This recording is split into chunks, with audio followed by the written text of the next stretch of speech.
Program is brought to you by the Kansas City Business Association.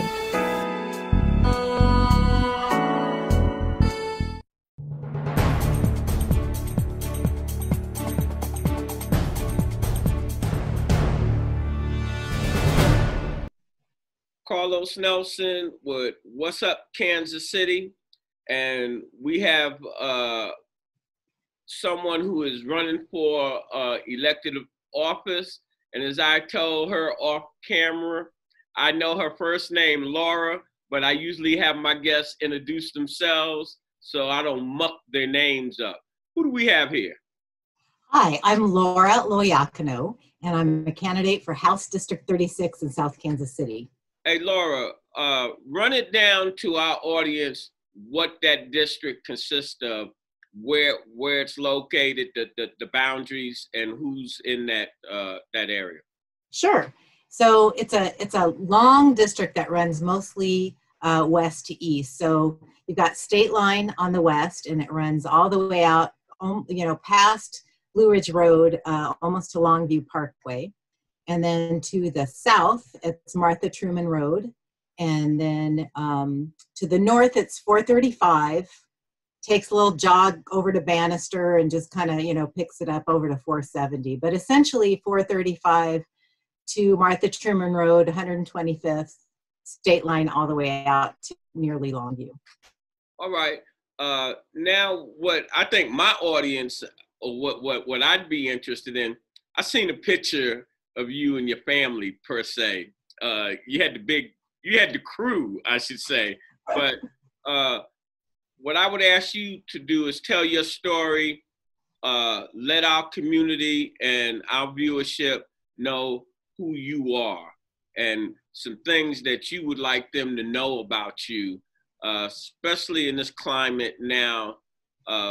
We really got to watch who we pick as our elected officials. Go ahead, the floor is yours. I agree with you. So again, I'll say my name, Laura Loyacono. That's a long Italian name, I know, lots of vowels. Can be hard to remember. I live with my husband, and between us we have 4 children. I have my oldest son just left graduate school, and then I have a daughter who just graduated from Hunter College in New York City.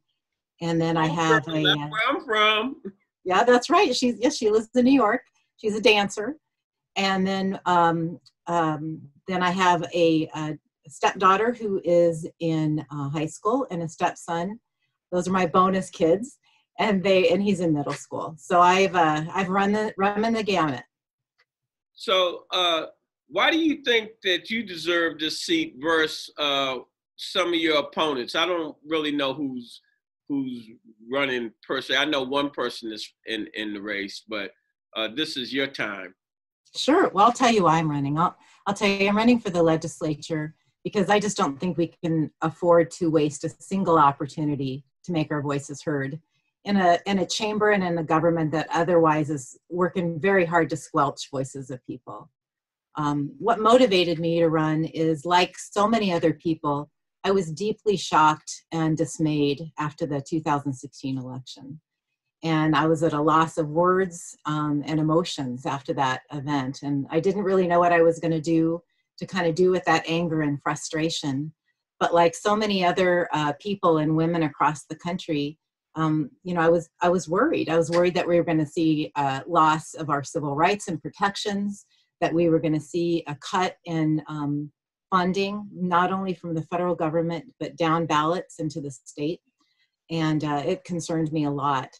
So after watching a lot of great women and progressive people run in 2018, I decided it was my turn, to take the dive and to run for office. Do you have any other political experience? Could you tell our audience a little bit about your work experience, your life, and in general? Sure. Well, I do. My first foray into politics actually was as an intern in the 80s. I won't date myself too much, but in the 80s, I interned in the Missouri legislature when I was in college. I went to Stevens College. I traveled here from Colorado, which is where I'm from. went to Stevens, and my advisor said, I have just the exact perfect person that you should intern for. I know just the person. And that person turned out to be Claire McCaskill, her freshman year in the legislature. So I worked around in 1984 in the legislature and really caught the bug and enjoyed policy and working with elected officials. So I moved back to Colorado, where I'm from, and worked for the governor for several years. And then I transitioned into working for an organization of state legislatures. It's called the National Conference of State Legislatures. And I stayed there for 15 years. And I worked with legislatures all around the country on issues from welfare reform to economic development, tourism policy. And I got to travel around the country and work with legislators from both sides of the aisles, Democrats and Republicans, and work on making government better and working on government being more transparent and elected officials being more accountable to people. What I would ask you, see, you don't want to date yourself. I date myself all the time. I'm like 68. I come up in a different era. But from a political perspective, you were in politics when they reached across the aisle. And it wasn't so, I'm going with the party line. And well, go ahead, speak on it's true. We live in a time right now of hyper-partisan politics. We have got folks elected in this legislature who are working on conspiracy theories, and they're just so far off, you know, with their ideas, and they're kind of poisoning the good government that we could have and that we deserve. And as I said earlier, you know, working hard on squelching the voices of people instead of lifting them up. Look, I'll give an example. You know, Governor Parson last week said, you know, if you don't feel safe voting, just go ahead and stay home. It's okay. Well, when he says things like that, we know exactly who he's talking to. We know exactly who he wants to stay home. And that's people that don't support him. That's low-income people, people of color, and others that he'd rather not have turn out. So we have to fight that back, and you know, have people in the legislature who understand how policy works and who can reach across the aisle and work together with the other party. But it's more than that. You know, we're looking out for reasonable people that can pass common sense laws, you know, in all kinds of areas. We have cut education to the bone. We have infringed on women's rights and other people's rights and civil liberties. We have refused to expand access to health care and Medicaid. And that has really hurt people, and it's hurt low-income people disproportionately. I'm cutting in on you. You mentioned some things that are dear to my heart, especially as a African American and as in the geriatric crew, because Medicaid, Medicare, when you're young, you don't think about those type things. I didn't. And now where I'm at, I have to think about that every single day. How I'm gonna pay my bills, how can I get a subsidy? I've worked most of my life, and you know, big business is taking that away. What can you tell our audience? What is the actual platform that you're running on? What are some of the key positions that you're taking? Sure. Well, we started with Medicaid expansion, and those are federal dollars. Those are our tax dollars that we paid into the coffers, and our governor and our legislature is refusing to let those tax dollars come back into the state. We're going to get to vote on that on August 4th, the same day I'm running on the election, but we'll also be voting on Medicaid expansion. That's important to increase healthcare access for people, but it's important for another reason.